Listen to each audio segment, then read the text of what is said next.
Hi everybody, John here from Technical Support at Tormach. Today we're going to show you how to do a settings backup, basically back up your files of your system. This is basically going to be your tool tables, and I'm going to show you how to do that. So let's jump right in. We're going to click on main here in PathPilot. We're going to click on this box right above the word main, and we're going to type in admin, and then a space, and then settings backup.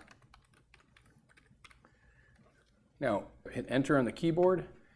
You're going to see this file dialog pop up. You can see we've already backed this up. I'm going to go ahead and just show you by changing the name of this. You can have as many of these as you want, but it's basically, asking you for a name. We could keep this name, or we can just call it, John, just for the sake of this demonstration, and it's going to create a second backup. And I hit save, and of course, it's now done some things here, and you can see that john.zip is now in here.